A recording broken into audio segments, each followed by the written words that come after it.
I want to make something clear, okay? Smart does not all... What did I write here? Hold on. No. No, okay. Smart does not... What the fuck? What is it right here? Okay. So... Remember when we first met John McClane?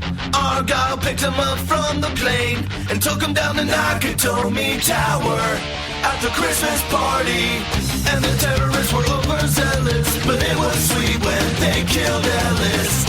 And with a little help from Alan, John McClane kicked ass. Welcome back to Shat the Movies, the podcast where we answer the question, were the movies we loved when we were growing up really that good? Have you ever caught yourself thinking, why don't they make movies like they used to? Can you still remember spending your Friday night searching for the perfect movie rental at Blockbuster Video?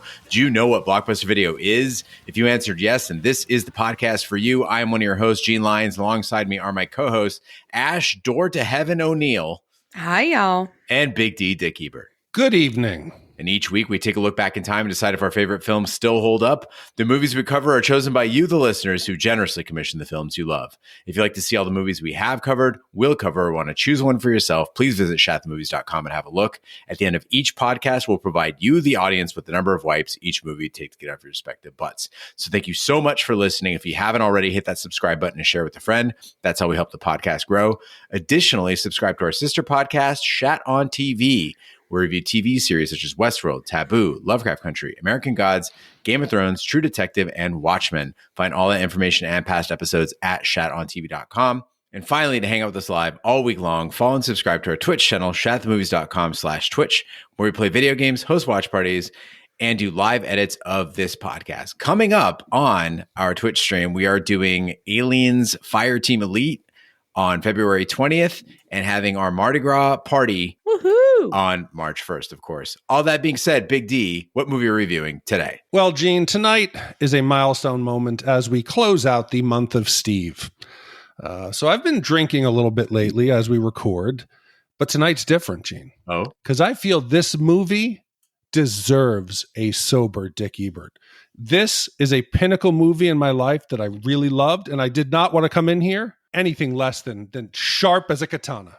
So we will be reviewing, for our wonderful listener, Steve, the 1994 underrated, underappreciated, legendary science fiction adventure, Stargate. Well, and Steve wrote in to say, hello, crew. Stargate is such a great movie, and I've watched it over the past year, and everything about it still holds up so well.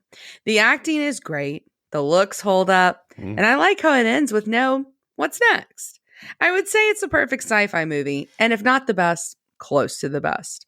Also, I'm not sure they hold up as well, but in the late 90s, early 2000s, I remember watching the TV shows on the Sci-Fi Channel with MacGyver as Jack O'Neill. Sincerely, Hot Sauce Steve. Well, Steve, watching this movie inspired me to actually go back and check out Stargate SG-1, which I never watched while it was on TV. And it was on TV for a fucking long time. I watched about 10 minutes of episode 1 and I tapped out. No, I've never watched any of the television series and I have no interest. This movie, I don't want to taint it. I don't want to ruin it. And you can never do, I think, a television series justice to a good film. The budgets are different. So I've never gone anywhere near the show. What about Batman? Exactly. Batman was great. Well, Stargate is a 1994 science fiction adventure directed and co-written by Roland Emmerich. The film is the first entry in the Stargate media franchise and stars Kurt Russell and James Spader. The plot centers on the premise of a Stargate, an ancient ring-shaped device that creates a wormhole, enabling travel to a similar device elsewhere in the universe. The film's central plot explores the theory of extraterrestrial beings having an influence upon human civilization. Originally theatrically released on October 28, 1994, the film received mixed reviews and grossed $196.6 million worldwide against a production budget of just $55 million. So we always ask where you were and what your memories are of the film we're covering. Tonight, it is Stargate. Ash, we'll start with you. So I saw this in theaters with my family. We saw it on opening weekend. I'm pretty sure that we all loved it. It's definitely a movie we watched over and over again throughout many, many years to follow. And I think that the main thing about this is one of those few films where like there was like an original world that we were seeing for the first time, which was always really neat. Everyone was drawn into it pretty quickly. Now, I didn't watch the shows like you guys were discussing, but my family did. They loved them, so I know a little bit about them. But strangely, I get them mixed up with Sequest DSV, which I know they have nothing in common, but like those two shows like totally run together. In fact, I actually called my dad. I was like, Dad, Stargate, is that the one with the dolphin or without the dolphin? And it was without, in case anybody's curious. But I've always liked this movie. And here's the deal, guys. It's got a still very hot James Spader in it. So that was a big bonus. Well, Stargate was one of the movies my pothead friends loved in college. It was on regular rotation during weekend hangs. And it really got me to thinking about those days of like fucking like 12 like losers in a living room watching a DVD. The carpets are stained with like nail polish and God knows what else. You got boxes of Taco Bell and Mountain Dew all over the place, not giving a fuck about your nutrition. Those are the good old days. And I've got very fond memories of this movie. So I've not hid the fact that I absolutely love this movie. This is one of the few Shat the movies that I actually own a copy. Okay. These are the films I own in iTunes. LA Story, only because it was cheaper to buy it than to rent it for the cast. I own Dusk Till Dawn, The Karate Kid, Goonies, the Back to the Future trilogy, the original Star Wars trilogy, and this movie. I've had this sitting on my Apple TV for about a year waiting for this review. I first saw this film, Ash, like you, opening weekend with my college girlfriend in Stony Brook. We went out to the theater. It's everything I loved. Aliens, action, the military. We got wormholes. We got alien tech. This was right up my alley. And before anybody calls me a hypocrite and uses my own words and logic against me, I want to make something clear, okay? A movie does not need to be smart to be good. It does not have to answer all the questions. It can be fun without quality. There are problems in this film, glaring holes. And people always complain, you guys are too negative. I'm going to tear this movie apart because there's some bad parts, but all along the way, I loved it. Loved it, loved it, loved it. I'm sorry, sir. A movie can be bad quality but fun was the exact argument I made on Robin Hood Men in Tights last week. Production value is important to me. This movie, people tried. I think the design is great. I think there's the special effects are as good as I could have hoped. I have no problems other than the plausibility of what's going on screen, but the ride's fun. All right, enough talking about the movie. Let's talk about the movie. Let's hit the trailer. It has been buried for thousands of years.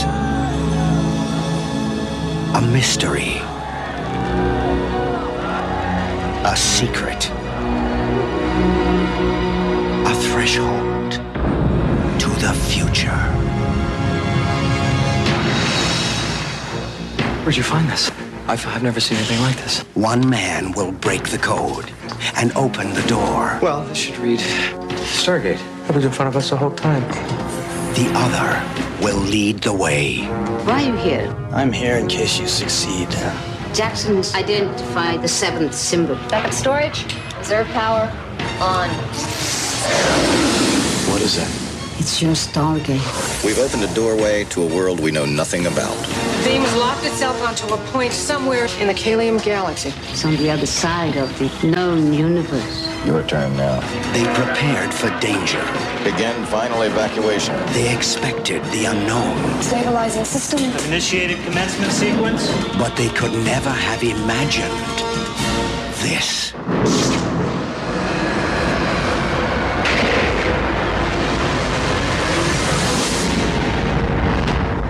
What a rush.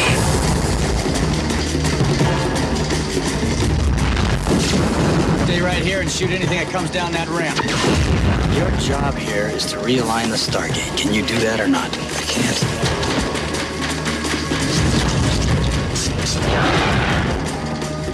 What the hell is going on? My orders were simple. Track down signs of any possible danger. Well, I found some. I can't make it work without the seventh symbol.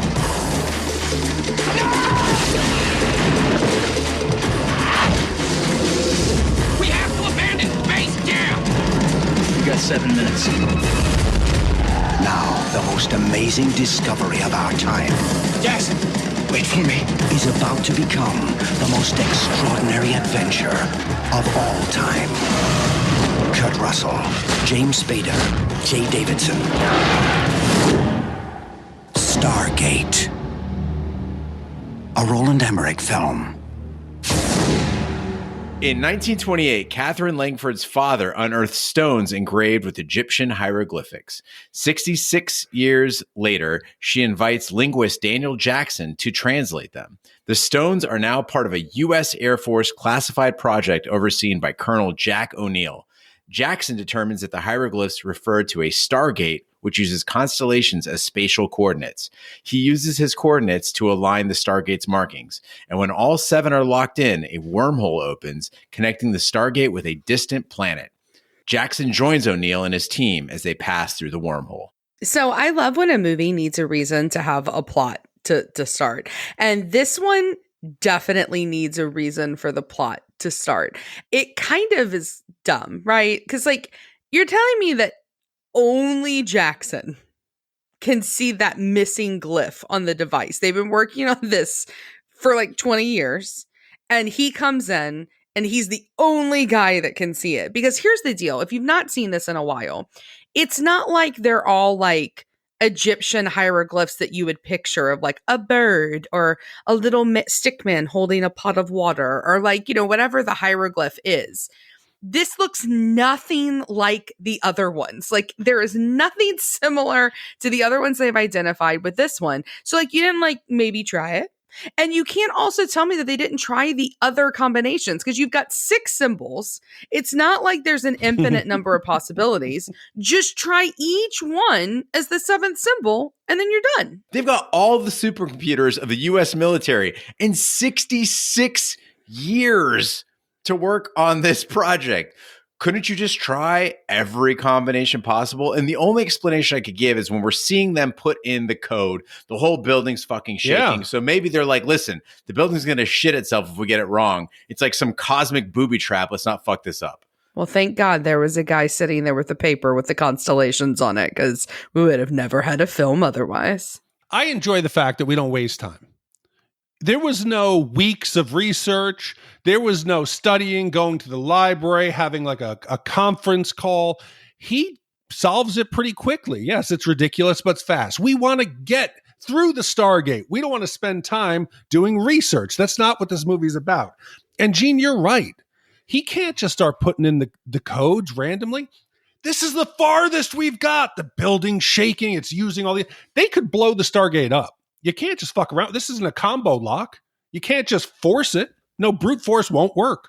Yeah, to be fair, when we did Raiders of the Lost Ark, which is one of our few perfect movies, I mean, there's all kinds of bullshit puzzles in there that we just let go because it's fucking fun, right? Like, oh, the sun's got to line up in just the right way and pass through this, you know, stone in just the right way and lead our path. So I'm willing to give this one a break, but I am saying maybe, I don't know, make it 16 symbols? Fuck, 7? That's a padlock. So they finally get through, the shaking ends, they climb through the little watery wormhole, and they get to the other side. But you've got this issue when you're there that they, like, you know, can't figure out how to get back. So my thing is, like, try to solve it before you go. I mean, they just automatically kind of like jump in and assume that this guy who's only been there 2 weeks is going to be their like saving grace. You would think there would want to be a little bit more pre-discovery before that. So why not translate some of the symbols you've already got? Why not take, I don't know, a constellation map with you, since you know that constellations are key before you go off and travel through space and time? I mean, this is a perfect opportunity for a montage. You send in like a dog and a monkey. Oops, like, you know, shit goes wrong. But, you know, Jackson needs these reference tablets like they have on Earth to decode the Stargate. So it's kind of on him, right? So there's 2 pieces of Stargate for people who haven't seen the movie in a while. There's like the stone thing he sees first, and he's decoding that shit. And then they're like, oh, by the way, that thing's cool, but check this thing out. And they show him the actual Stargate. It's like a map and a ship, right? You need one to operate the other. So it's really on Jackson. Like, his hubris fucks everyone because he's like, no, I got it. Yeah, let's be fine. Let's go in. What I would have said as a scientist is like, Tell us how you're going to solve that first before we let you through. Yes. I know. And I mean, we don't know what the machine does. It could give you cancer. Maybe you go through the other side and you're naked. Maybe you can't send two people at the same time. Maybe it'll be like The Fly. If you put a dog and a monkey in there, it'll come out a donkey, or it'll come out something like weird hybrid. But my answer to this goes counterintuitive to what the movie is telling us. That they're telling us in the movie, the door goes one way. You have to go through it, then unlock it on the other side. But that's horseshit. Because they show us that the robot goes through and somehow still sends information back to Earth. And then if you look at Ra's ship, the teleporter goes both ways. You can upload and download at the same time. So if I'm the government and I say, here's the plan. Okay, guys, we've already done the monkey and the chicken like Gene wants. We're going to send 2 soldiers through with cameras, video equipment, an artist. We're going to draw and document everything. You go through the gate. In 15 minutes, we're going to open the gate back up and you come back from the other side. Sir, this is a Stargate, not a star door. It only goes one way. It's a Sysgate. That's horseshit because it doesn't. Ra's technology works. Yes, the Abyss was cutting edge in 89 and the way they used water and CGI. But I like it. It's a simple effect. The pool, the way the light kind of hits the walls. It's something that's simple to do, but they can convey a really complex image of like gate travel and wormholes, across the galaxy in a way that works. Other movies of the 90s, think about Time Cop. Their solution to time travel was to ride a rocket sled into a fucking concrete wall. Or in Back to the Future, flaming tires. That's how we would go through space. Or Star Wars, where it's a star field just coming at you. And I got to recommend a TV show. If you guys have not watched it, Apple TV has Foundation. And the effect that they use for this, it looks like a fission reactor when they're doing their jump ship across space. It is one of the coolest, most unique effects I've seen to demonstrate this. But for 90s, this was kick-ass. But you're saying that this effect is good? Because as soon as they go through, I'm like, oh no, please don't. They're like, it's a roller coaster ride through the cosmos. You're like, shoom, shoom. Listen, if you can process the speed at which you're moving, if you can see fucking planets go by, you're not going very fast, right? Like, how the fuck did they get from point A to point B and see shit at the same time? It makes no sense. But again, keep in mind, you're watching this on a TV. In the theater in 94, it gave you the effect and the feeling of speed. You know what it looked like? Do y'all remember those screensavers where you had Yes. 2? You could do the one that was going through the weird brick, you were being sex trafficked, and then the other one where you were going through space time continuum, and that's what it looked like. And Galaxy Quest, which would come out a few years later, they totally stole this special effect because this is exactly how they traveled through space and time in Galaxy Quest. First of all, I'm picking option 2 on those screensavers. I don't really want to go through the sex trafficking screensaver. Well, the team arrives in a pyramid on the desert planet of Abydos. Jackson locates the Stargate's controls, but does not find all the symbols for the return coordinates. He encounters a large animal and is dragged away from the pyramid. O'Neill's group follows and discovers a tribe of humans working to mine a strange mineral. Jackson figures out that they speak a variant of ancient Egyptian, and he's able to communicate with them. He learns that the tribe sees him and his comrades as emissaries of their god, Ra. The tribe's chieftain, Kasuf, presents Jackson with his daughter, Shaori, as a gift. Okay, so you go through the titty portal or whatever, the cancer gate, you get to your destination planet. Mm-hmm. I'm very confused by the special ops tactics here. All these guys that they sent, they're not linguists. They don't seem to be particularly good at exploration. They're not an expedition team. All they seem to be good at is racking their weapons. They're not wearing any hazmat gear. So they know it's an atmosphere similar to Earth's, but they don't know about biological contaminants. Are there extreme temperatures, anything like that? And then they get so fucking lucky that they arrive in a building. And what do? They go set up camp outside where they're vulnerable from all sides and exposed to the elements. And I get you got to put your scientific instruments, your communications array outside, maybe a latrine outside the pyramid. But why are you staying out there? Is there some military logic here, Big D? This is the Armageddon effect. I'm going to coin it right now, right? Where it's easier to teach miners to be astronauts than it is for astronauts to be miners. You would send a contingency of 15 scientists and 20 military. It wouldn't be all military. And Gene, you're correct. The worst place to be when there's hostile forces around is out in the open. And I don't think there's anything more out in the open than in the middle of the desert. There's nowhere to hide. You're in a building. You got the Stargate to your back. You got one door in the front and that little circle, skylight above you. You can funnel the enemy. You can protect yourself, protect the gate. Why are you assuming that you got to go out and look for the tablet somewhere else? I think it might be there. And sandstorms, Gene, you live in Arizona. Have you heard of those? I'm really glad that you went with the you live in Arizona and not the alternative. So you've seen those, right? So if you get out there, you might know what's coming. Yeah, haboob. Yeah, and they knew very little of this world, but they knew enough to wear tank tops. This shit, they get in the pyramid and it looks like the spa at Luxor. Mm-hmm. I'm like, I would like to just stay there and take a nap, like get a little pillow out, maybe fill a little pool with water. It's not a bad place to be. No, it's not. But they immediately start getting off of task. And part of it's because they haven't planned for more than 5 minutes. They threw the team together. The one scientist who could break down the code on the other side of the gate, he had to convince them to take him with them. They were going to go without him. So now they're through. And Star Trek, they got the prime directive, right? They're not supposed to interfere with the development of any other creature, whatever, any other planet. Colonel O'Neill comes in there. He's like, oh, we got a mission. We're here for the gate. We're here for the gate. Yes, Jackson gets pulled off, and they obviously have to go get him. But then you see this giant mining colony that looks like it's straight out of Indiana Jones and the Temple of Doom. There's hard labor going on here. This is like a Chinese labor camp. This isn't fun. People aren't singing. You can tell that this is a bad place to go. And instead of just putting your head down and guarding your linguist and taking him back to the gate, oh, let's assume where all the slaves are. That's where the master key is to unlock the gate is. It doesn't make any sense. And Ra's supposed to have this amazing technology. His flying pyramid, his magic rings, all the shit. He's a god.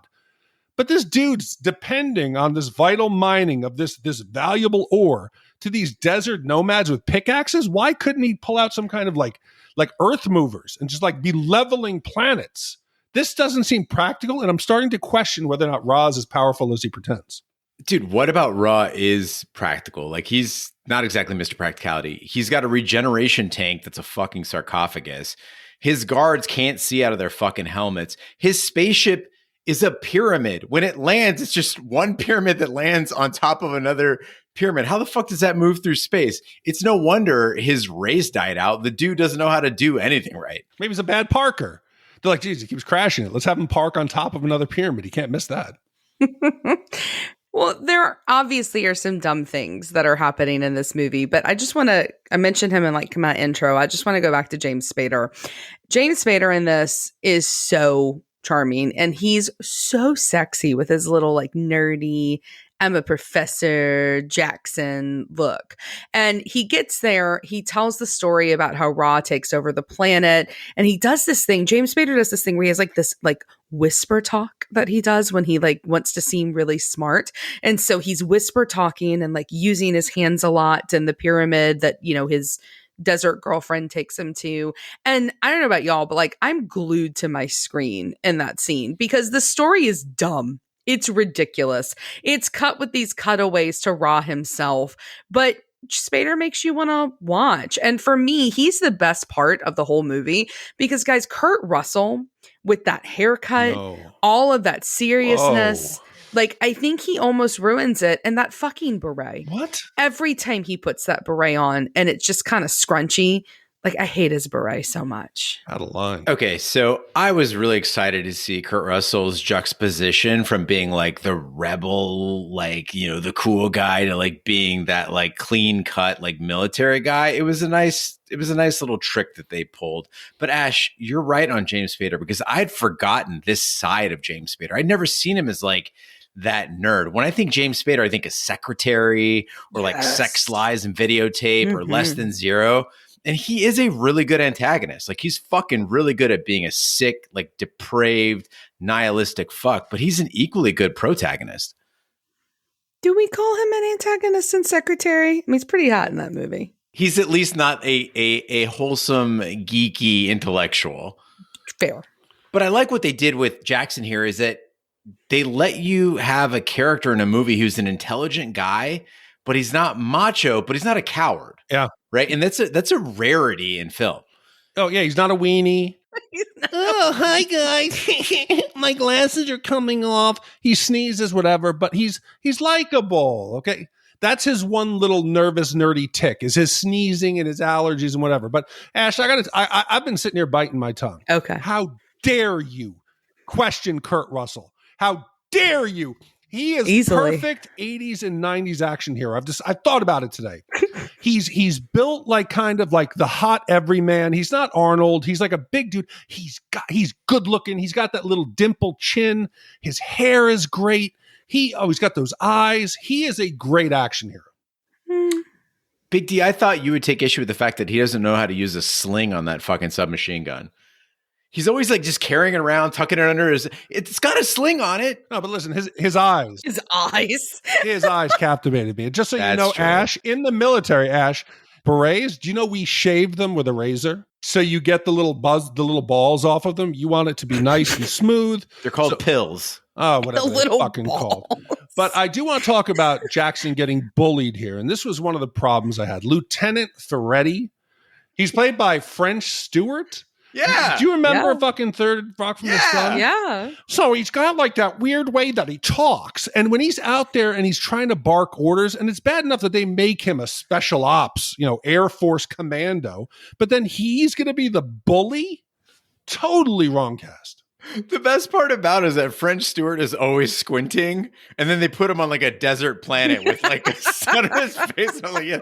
But the second I saw him in the credits, I saw French Stewart. I was like, I'm gonna find that motherfucker. Like he's in this movie, and it took me a while because he didn't have glasses on, but I found him. Daniel Jackson. I understand he's got a good heart, but anybody who's a linguist, an Egyptologist, like they should understand the simple concept of cultural relativism, right?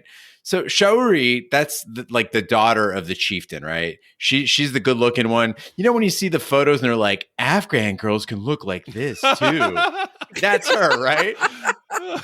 But they take Daniel away from this like fireside meal and they like scrub him up and they put him in this tent or whatever. And she shows up. And she's like taking her clothes off. She's not tied up. No. She's not crying. She's been fucking James Spader all fucking day. They ritualistically wash him up. They send her in. Yeah. Clearly, there's an expectation of her and of you. And I'm thinking, again, a guy that should be this in tune with ancient Egyptian culture or this in tune with just other cultures should know that if you don't accept her, this gift from the chieftain, like you could seriously be putting her life in danger. And I'm not saying jump on her. I'm not saying like tear her clothes off. No. But I don't know. Could you at least wait and see what she wants to do before you start like telling her, no? Oh, I second that, Gene. Cary Gross had a problem with Arnold in Conan the Barbarian, where he's in jail and they provide him like one of the slave girls. Yeah, that was inappropriate here. This is cultural. He knew he didn't want to offend them. Oh, you better not, if you don't eat the food, they're going to get upset. Accept the bath from those women. It's great. Let them do it. It's nice. Oh, and then you know what? Sleep with the gift. I'm doing it. You know what? I'm sorry, Colonel. This is how I'm going to learn the language. I'm taking it for the team. I don't want to appear rude. And the one thing I'm going to call bullshit on is those kids are like, hey, what are you doing? He closes that little curtain and all the kids give him privacy. There's no way. Those kids were listening. But why is there always one hot indigenous girl? You remember Masters of the Universe? The cop ends up with the hot girl. Yeah. Time Machine is another one where they go back and he ends up with the hot one. And there's always one girl with great skin and perfect teeth. That's what I don't buy. I don't buy the teeth. My family members go back to Iran and they marry her and they bring her to the U.S. This is a very real thing. Yeah, I think you should. The hotties get out. That's how it works. The hotties get out. Yeah, respect the culture. Respect the culture. Sleep with the gift. Yeah. You don't want to destroy her place in the stratosphere of their culture. You ruined her. She was embarrassed. I didn't tell them you didn't want me. It's a moment of shame for her. Pleasure her. O'Neill befriends Kasuf's teenage son Skara and his friends. Jackson learns that Ra is an alien being who came to Earth during the ancient Egyptian period to possess human bodies to extend his own life. Ra enslaved these humans and used the Stargate to bring some of them to Abydos to mine the mineral that is used in the alien technology. Humans on Earth revolted, overthrew Ra's overseers, and buried the Stargate to prevent its use. During this investigation, Jackson comes across a cartouche containing 6 of the 7 symbols for the Stargate, but the 7th has been broken off. At this point, Ash, you kind of alluded to it, where James Spader is explaining the whole history of this planet and the history of Ra. This should be the textbook for how to explain a conflict in a movie. It's simple. It's to the point. Here's how people got to the planet, why Egypt was abandoned, why Ra is bad, while writing on this planet is forbidden, why we should fight for freedom. And James Spader, he reads a few walls and we're all set for action. And it's kind of a cool tale. Like, it works. It's not too detailed. It's perfect. Yeah, I think it's a bit bullshit. A lot of times we get the experts and all of a sudden, like in Jurassic Park, Lex is like, this is Unix. I know it. Yeah, okay. You don't know how to work the systems of the park, honey. He has trouble getting the 7th symbol, but yet all of a sudden he learns one preposition, one phrase, and he is fluent. He's having no problem with the nuance of the conversation. He's speaking in front of large groups of people. He's transcribing and telling the history. There is no miscommunication. This language has not been spoken in over 1,000 years, but yet he is conveying to a living God, Ra, like, what is going on? They don't even let him make one cute mistake. We don't know what he was saying, but this is a risky thing to do.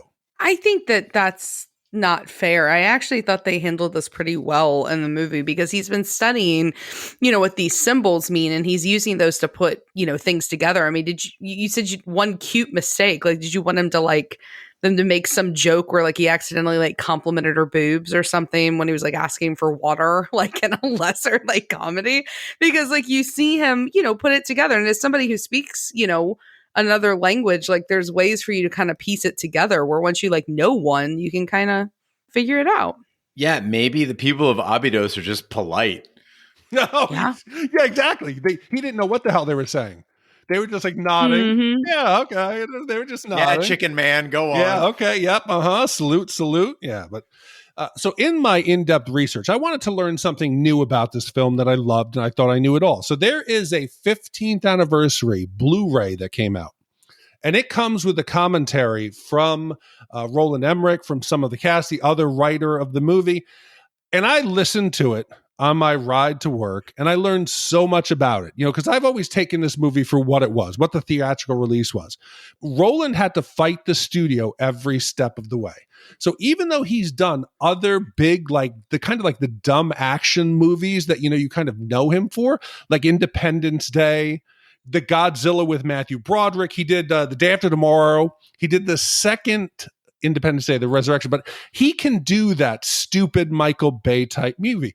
So the studio is worried, you're not going to, and at this point, this was early in his career, they're like, you're not going to make this some big story that doesn't translate internationally, because the studio is worried about making their money back.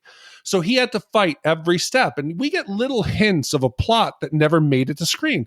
The whole thing with Colonel O'Neill in the beginning, yeah, you pick up on it that his son is dead and that his son had shot himself, but they built this whole sub-story about why he has this relationship with these children soldiers and his hesitation of war, and why he wanted to kill himself, and why he's bonding with some of these kids.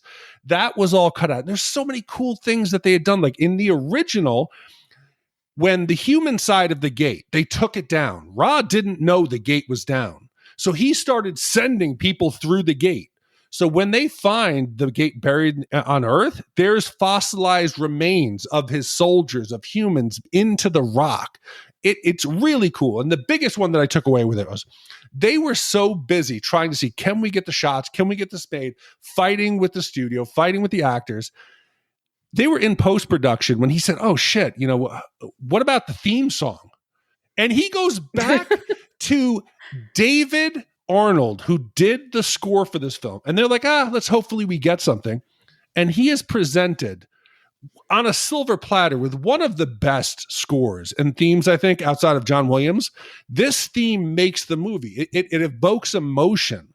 He just hit the jackpot with this. But the fact that they just let this go all the way to the end, imagine if it came back with something shitty. I think this movie's forgotten. I might be losing my hearing, because this is the second podcast in a row, the second movie in a row that we've covered, after 12 Monkeys, from wait, what was the music like?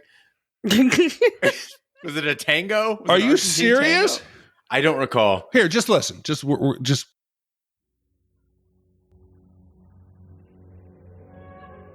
We didn't plan this, by the way, everybody. Okay, here it is. We're not playing this out. This is for real. Just wait. We're not at the climax yet. We're building. There's mystery. I'm shrugging right now. Oh, it's an ancient ruin. Hieroglyphs. I don't know how to read those. Let him just enjoy it without your commentary. Okay, Look.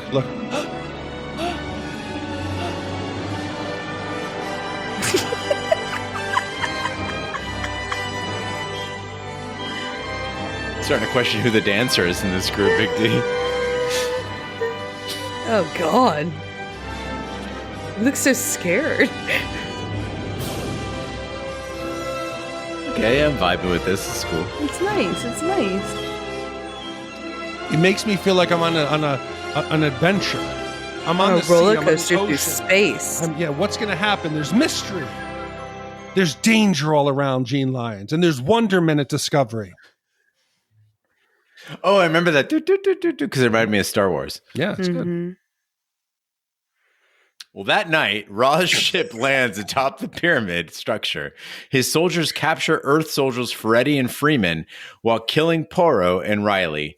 O'Neill's team returns and battles Ra's forces. Jackson is mortally wounded, but Ra places Jackson's body in a regeneration pod. Ra tells Jackson that he has found a nuclear bomb O'Neill secretly brought and threatens to send it back through the Stargate.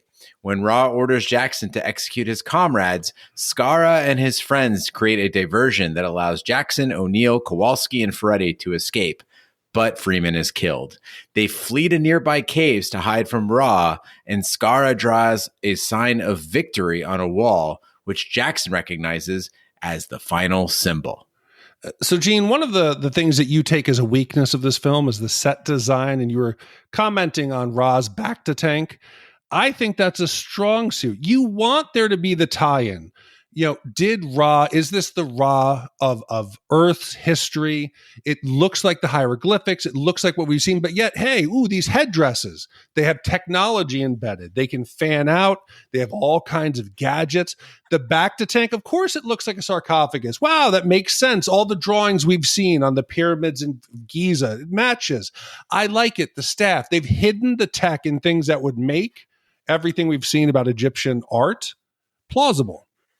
Okay, before anybody writes in and fucking puts me on blast, I think this shit looks awesome. And as Ash said, it's a world we haven't seen before. It's not a knockoff of anything else. This shit looks great. What I was talking about is Ra's practicality. It's beautiful. Yeah, well, it's true. Absolutely impractical. It's like everybody I dated from 1994 to 2012. Well, and where the fuck does he get these ideas from, right? Because the whole idea is that he's what creates the Egyptian culture. It's kind of excessive, but I do think that Ra is pretty amazing. He looks like a drag queen, and I love drag queens.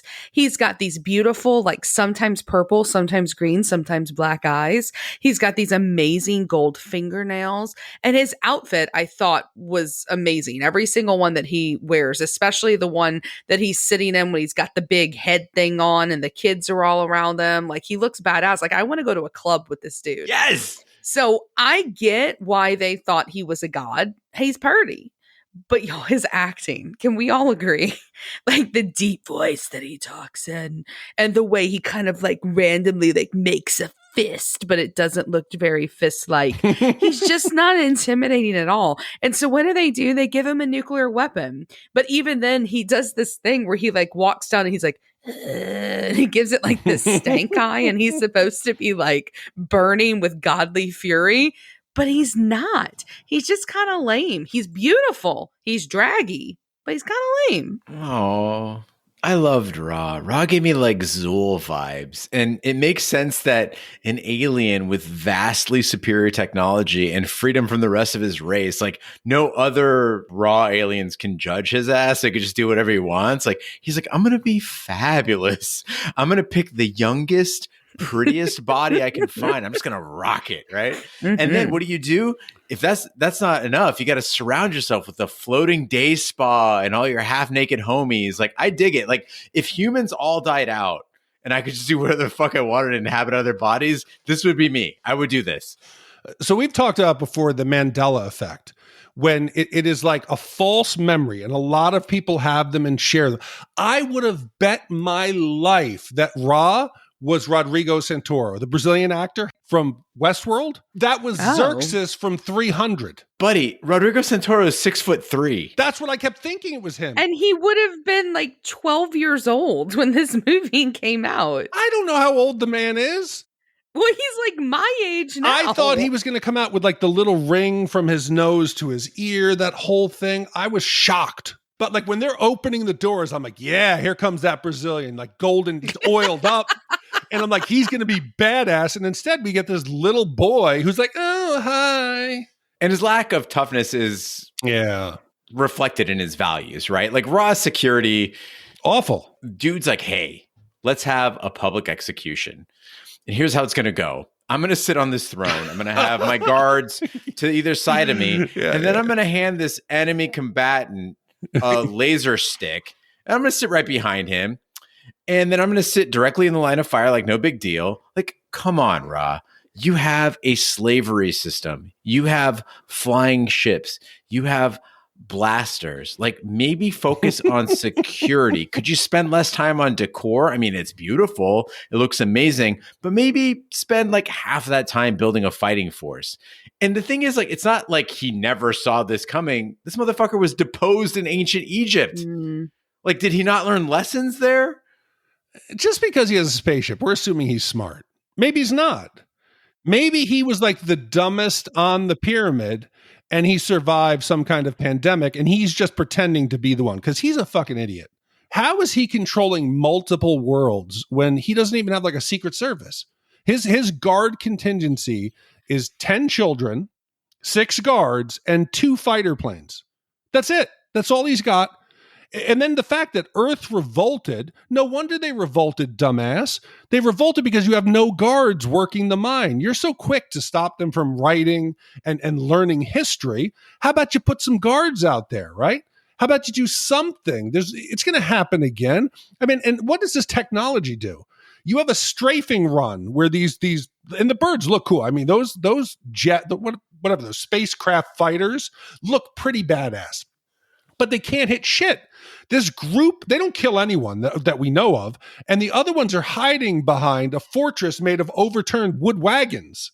And these birds of prey can't even shoot through that. You're not a despotic overlord. Like, you're not a mining baron.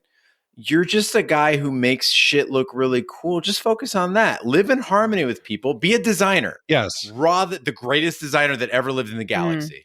Fabulous. He's depending on people to follow the rules. All you have to do is question him, and it's all over for Ra.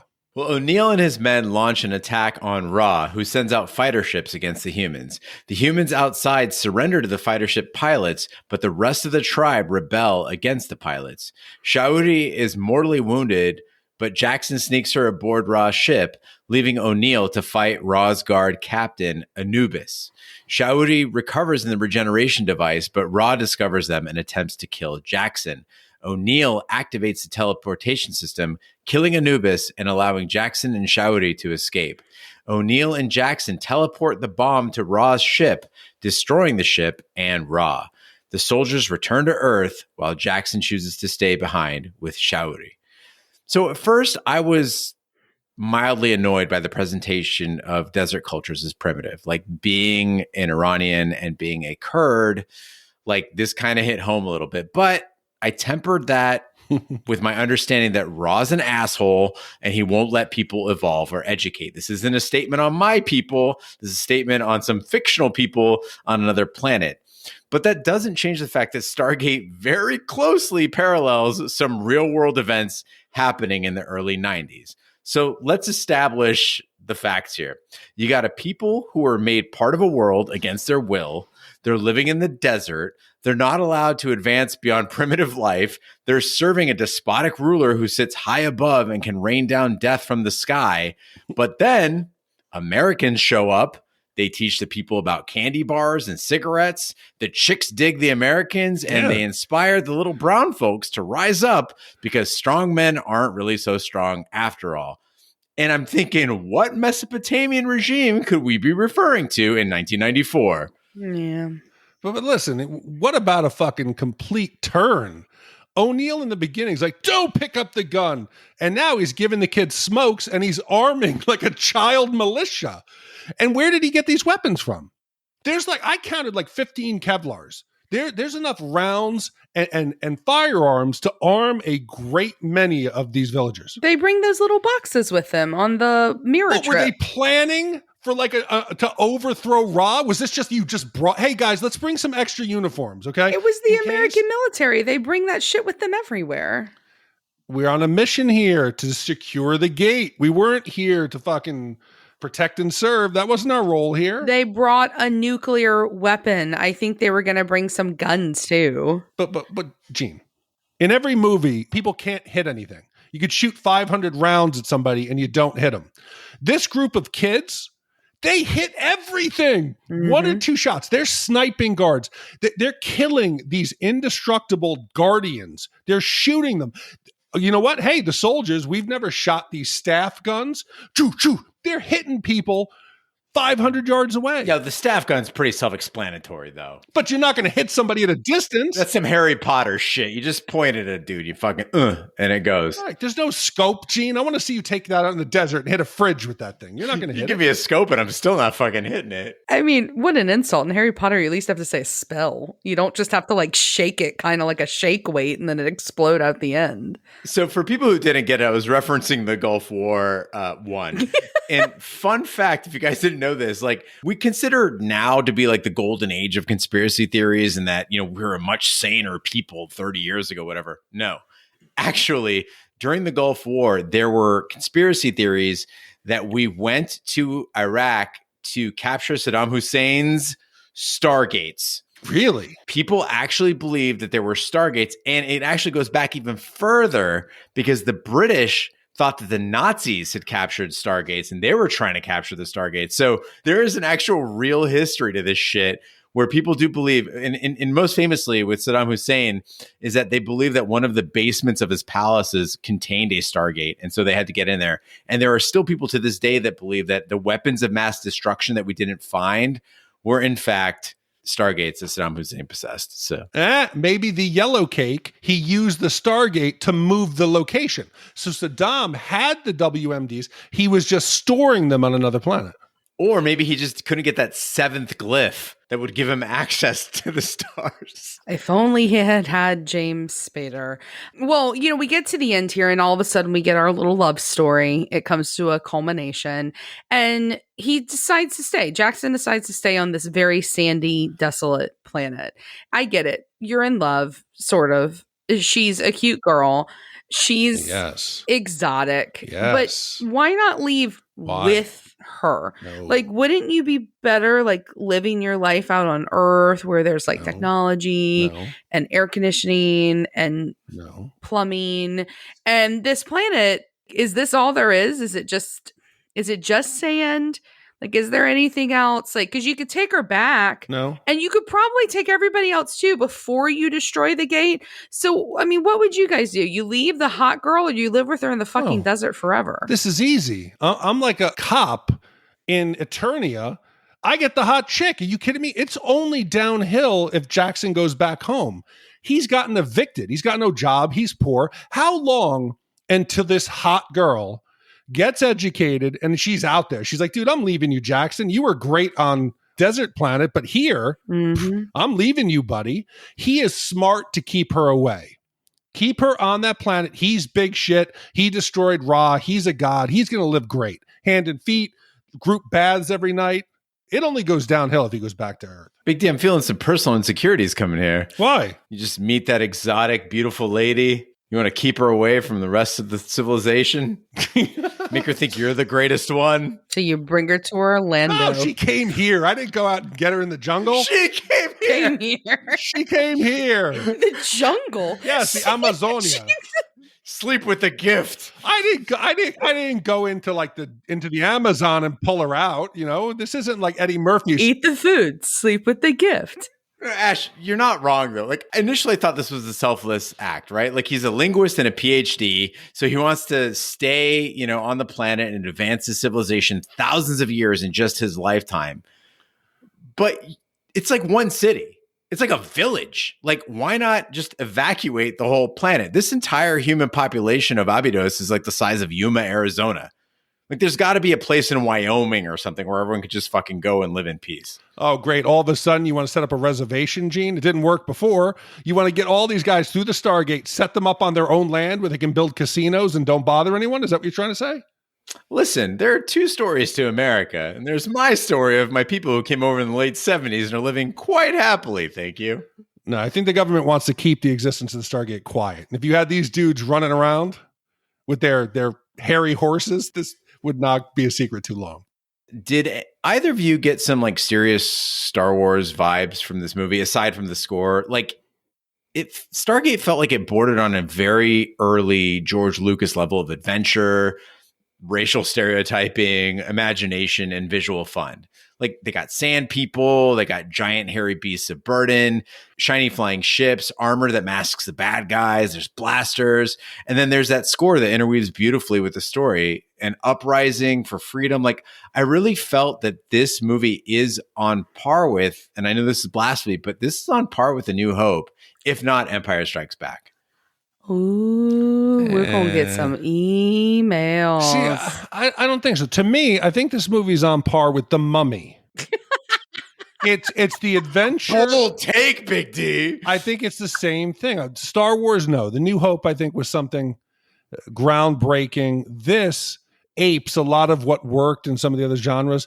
It's fun. I had a good time with it. I really did. And I'm sad it's over. I want to go back and watch it again. I mean, I think the biggest difference between this and like a Star Wars is how small this world is, right?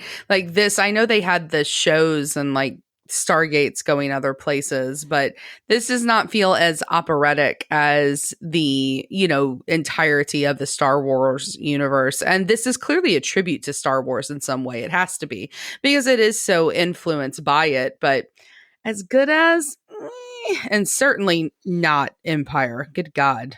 My sci-fi nerd is going, no. Well, we'll have to see what the wipe score is and compare it to Empire Strikes Back. And speaking of which, the wipe score is our way of telling you how many wipes this movie would take to get off your respective butts. 0 wipes is a perfect movie. It is sleeping with the gift. And 5 wipes is an absolute disaster, is being decapitated by an ancient Egyptian teleporter. Ash, we'll start with you. What is your wipe score for Stargate? So I think this movie's fine. It's not like the greatest sci-fi of all time, as Steve was alluding to in his commissioner letter. It's not like the most amazing thing I've seen, but I think it's fine. I don't think that the world is like super, super interesting, but I love the characters in it. For me, my problem is that I love Jackson and Ra, and the rest of them I thought were pretty forgettable. The special effects I don't really feel have held up that well. The plot, paper thin, but it is fun. Spader's great. The sucky space gate is actually fairly cool, and it's fun sci-fi, and that's the difference here. This isn't like great sci-fi, but it's fun sci-fi. And I think it's pretty average, so I'm giving it a respectable 2.5 wipes. I would improve on that just a little bit. I feel like some of the design was absolutely brilliant. Horus's eyes, the way they were like moving around, Anubis's like entire like imposing figure. It's very hard to have a movie where you've got like half naked dudes with metal masks on that you can kind of take seriously and have a good time with and just not laugh at. This movie, in the wrong hands, could have been on Mystery Science Theater 3000, right? It's very precarious territory, talking ancient Egypt, aliens, Stargates. I really enjoyed it. But I do agree, Ash, that no James Spader and in my opinion, no Kurt Russell and no special effects budget, that means no thank you. Like this movie hinges upon just a few things, but still it's above average. It's 1.75 wipes for me. So this is like a stew. Things don't have to work perfectly together, but they just can't have anything that's very wrong. If you got either Spader or Russell wrong, the movie doesn't work. But you have just enough quality special effects, just enough compelling story, just enough fun adventure, just enough mystery. So this is why in 1994 you went to the theaters to have fun, to see something that necessarily wasn't going to change you. It wasn't going to blow you away, but you could go away to a different place, forget about your worries, and just follow a good story. So for me, this is shocking. I'm going to tell you, this is slightly better than Red Dawn.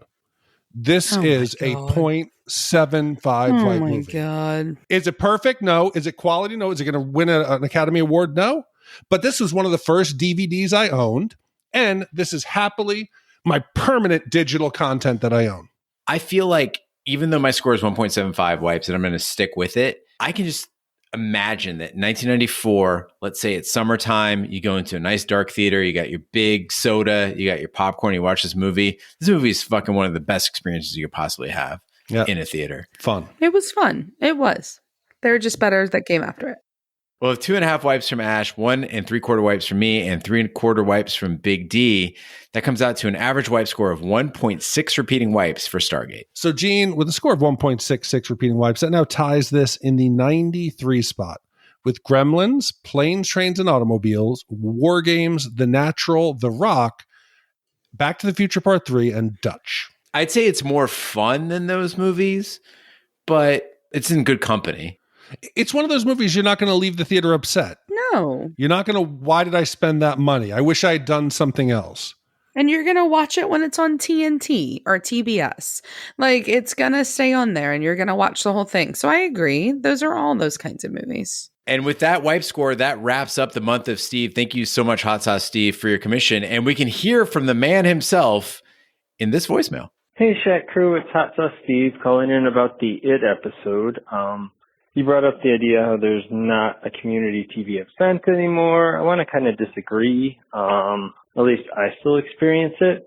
Of course, I have a big Wheel of Time community I interact with about it throughout social media and at work, but also all the Marvel shows. I'm talking to people about it like the day it airs or the day after. Other shows on HBO that are big. I don't know, there's Raised by Wolves. Season 2 is about to come out, so I'm sure I'll talk to people about that. Really, the only streaming service that releases everything at once is Netflix, so that kind of kills it. But Prime, HBO, Disney, all of those are weekly releases, so you still have we're going to watch a show around this time, and then you talk with everyone. So, I don't know, I still think it's a thing. Not as big as it used to be, because I remember all the Stephen King, like The Stand was huge, all his stuff on TV. So not quite there, but I think it still happens. Also, Big D, it's awesome talking to you about Wordle on Twitter all the time. Keep it up and have a great day. Bye. Admittedly, I'm not like a big TV person. Like I don't keep up with shows that are currently on. And so when Hot Sauce Steve told me this, that most shows are not released all at once and rather that they do come out weekly, I was surprised because for me, like I hear about a show, it's already fucking halfway through the season. Even shows I'm interested in, like The Expanse, I don't think I like started watching season 6 until it was like 4 or 5 episodes in. The Witcher, I'm still getting caught up on. And so I didn't realize that like a lot of shows aren't just a dump, right? That rather that they do come out weekly. So maybe there is a little bit of that going on. But I would say that Raised by Wolves, which I did start watching on Thursday, and episodes 1 and 2 were already out.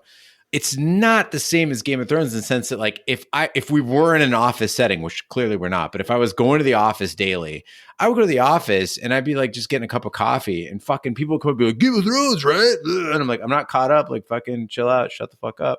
Until we started doing the podcast, no one is going to come up to me while I'm getting a cup of coffee and be like, whoa, Raised by Wolves? Like, could you believe what mother and father were up to yesterday? Yeah, but he's got a point, though, about the Marvel shows. Because, like, just this morning, I had 3 people come up to me and go, okay, who got up early this morning to watch the Boba Fett finale? Yo, you work in education, though. Like, I guarantee you in my office, not one motherfucker is watching Marvel shows. I'm sorry, why is it that people in education would watch Marvel shows? Yeah, nerdy. Yeah, they're nerdier. They're more family oriented. They collect toys. Like they collect toys. Ash, tell me this: how many of your coworkers do not have children? I don't know. I'd probably say at least 40%. Oh shit! Okay. Yeah. That's probably why they're watching all those Marvel shows. They need to fuck. How many of your coworkers have played D&D or would play D&D with you? That's not fair because Gene It does is. that shit It too, doesn't and he matter. But doesn't you're all watch fucking Marvel. nerds. You're nerds. You're nerds. Actually, and no, I'm the only person. I've got a set of dice I know you do. in my office that are like amazing, and nobody knows what the fuck they are. So Yeah, the nerds know. They know. They come in and wink at you. You want to do some Quidditch on our lunch break, Professor Ash? I have so many things to say to that. So many. Apologies to everyone who listens to this podcast and has a list. Only thing I'm watching right now, Foundation. I highly recommend it. Fucking nerd. Amazing. Devs, amazing. Oh my God, fucking Devs. I'm so sick of hearing about that show. And Peacemaker. Peacemaker's okay. I'm still giving it a chance. How the fuck can you watch that much TV, dude? Hold on. You just said I've been watching the first 2 seasons of Witcher? About 13 series, I feel like, right now. I watched The Witcher while I had COVID and had to stay in bed for 4 days. Yeah. I have something every day that I have to catch up on. Whoa. Yeah. Fuck. I mean, it's cool. Whoa. Okay, Bill. But I guess it's because I'm in education and a really big nerd. What's it matter? I'm going to throw 15 double damage points at you. Shoosh, shoosh. Fire, fire. Ash, he just doesn't know if he even had a fucking taste. Just a taste. The motherfucker would be buying miniatures and painting them all night. Yeah, of course he would. My ogre attacks your fuck archer. into our game. I'll be your dungeon master 17 and teach you how to play. Sorry, we were too busy role playing while your ass was watching documentaries, cool guy. Roll for initiative. All right, well, that wraps up our coverage of Stargate. Thank you so much, Hot Sauce Steve, for the month of Steve. And thank you to all our commissioners who make this podcast possible. That concludes this week's episode of Shat the Movies. Be sure to watch it on social media and share with a friend. We're on Facebook, Twitter, Snapchat, and Instagram at Shat the Movies. Email us host@shatthemovies.com. Or call us at 914-719-SHAT. Leave a voicemail. Also, if you'd like to use our new SpeakPipe feature, you can do that straight from shatthemovies.com. You can also support the podcast by shopping our Amazon affiliate link, buying our merch, or commissioning your own movie. Find all that information by visiting our website, shatthemovies.com. Another way you can support us is if you are interested in playing video games or just hanging out with us while we do play video games or do live streams. We are on Twitch. So you can go to shatthemovies.com/Twitch and check that out. If you subscribe using your Amazon Prime subscription, you can access Twitch Prime. That helps us out with a couple of bucks every month and doesn't cost you a thing. Also, check out our sister podcast, Shat on TV, where we review TV series such as Lovecraft Country, Westworld, True Detective, Taboo, American Gods, Game of Thrones, and Watchmen. Find all that information on our website, shatontv.com, wherever fine podcasts can be found, including iTunes, Google Play, Stitcher, and YouTube. Be sure to subscribe, and if you stop by iTunes, please leave a review. That helps the podcast grow. On behalf of my co-hosts, Ash and Big D, I'm Gene Lyons. Be sure to join us next week for the following movie. Stop dumping on me, Dad. I've been up since 6, and I have a very tough day ahead. I wish I could change places with you. Well, I wish I could, too. Inside Marshall Seymour, successful businessman, divorced father, and self-styled workaholic, beats the heart of a little boy. Because Marshall Seymour is about to become his 11-year-old son, Charlie. Awesome! And vice versa. This happened all over America. And what's gonna happen to you? You're 6'2" with the brain of an 11-year-old. Charlie may be getting to that age. He's losing it. Uh-huh. I think he has a crush on me. No way! You never told me you had to see my homeroom teacher. You never told me what hockey practice. What is that? I'm in the tub, do you mind? This is the woman I couldn't live with as a husband. And now I'm gonna be her son. I'll do anything you want, Sam. It's not what I want. It's what we want as a unit. She's worried about your unit, Dad. It's a Freudian nightmare. Judge Reinhold. Are you all right? Do I look all right? Fred Savage. I don't suppose you have any Grey Poupon. Vice versa. What if we're stuck like this? Oh my God. I have to go through puberty again.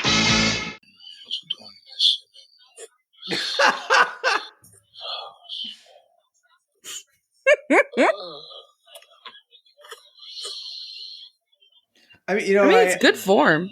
I also appreciate that he's one of those people who gives feedback, you know? Yeah, he's the worst appreciating. partners are the ones you're going down and they're just silent. The tip of his dick bends weird, though.